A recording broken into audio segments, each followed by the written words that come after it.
ಕರಮ್ಮ, ನಮಸ್ತೆ ಯಾವ ಊರಮ್ಮ ನಿಂದು? ಭರಮಸಾಗರ ಎಲ್ಲಿ ಬರುತ್ತಪ್ಪ ಅದು? ದುರ್ಗಾಮ. ಹೌದಾ, ನಿನ್ನ ಇನ್ಸ್ಟಾಗ್ರಾಮ್ ನೋಡಿ ಕೆಲ್ಸಕ್ಕೆ ಬಂದಿದ್ಯಾ? ಹೌದು ನಿನ್ಗೆ ಎಷ್ಟು ಜನ ಮಕ್ಕಳಪ್ಪ? ನಂಗೆ ಒಬ್ಬನೇ ಯಜಮಾನ್ರು ಏನು ಮಾಡ್ತಾರೆ? ಕೆಲಸ ಮಾಡ್ತಾರೆ. ಅವರೆಲ್ಲ ಪರ್ಮಿಷನ್ ತೊಗೊಂಡು ಬಂದಿದ್ಯಮ್ಮ? ಹಾಂ ನಾನು ಇವಾಗ ಮನೆ ಕೆಲಸಕ್ಕೆ ಒಬ್ಬರು ಫಿಲಮ್ ಆ್ಯಕ್ಟ್ರ್ ಮನೆಗೆ ಬಿಡ್ತಾ ಇದ್ದೀನಿ. ಓಕೆ ನಿಂಗೆ ನಾನು ನೆನ್ನೆನೂ ಹೇಳಿದೆ ಅಲ್ವೇನಪ್ಪ? ಓಕೆ ನೀನು ಬೆಳಗ್ಗೆ ಹತ್ತಿ ಇವತ್ತು ಬಂದೆ ನಮ್ಮ ಮನೇಲಿ.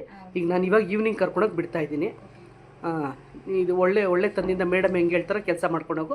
ನನಗೂ ಏಜೆನ್ಸಿಗೂ ಒಳ್ಳೆ ಹೆಸರು ತೊಗೊಂಬಮ್ಮ ಅಷ್ಟೇ, ಇನ್ನೇನಿಲ್ಲ. ನಿನ್ನ ಆಧಾರ್ ಕಾರ್ಡ್ ನಾನು ತೊಗೊಂಡಿದ್ದೀನಿ, ನಿನ್ನ ಹತ್ರ ಇನ್ನೊಂದು ಇದೆ ಅಂತಂದೆ. ನಿನ್ನ ಕೆಲಸ ಫೈನಲ್ ಬಿಡಬೇಕಾದಾಗ ಹೇಳು, ನಾನು ನಿನ್ನ ಹತ್ರ ಬರೆಸ್ಕೊಂಡು ಸೈನ್ ಹಾಕ್ಬಿಟ್ಟು ಫೈನಲ್ ಸೆಟ್ಲ್ಮೆಂಟ್ ಏನಿದೆ ಅಂತ ಅದು ಸೆಟ್ಲ್ ಮಾಡ್ತೀನಿ. ಒಟ್ನಲ್ಲಿ ಸೇರಿಸಿರೋರ್ಗು ಅವ್ರ ಮನೆಗೂ ನಮಗೂ ಒಳ್ಳೆ ಹೆಸರು ತೊಗೊಂಬನ್ನಿ.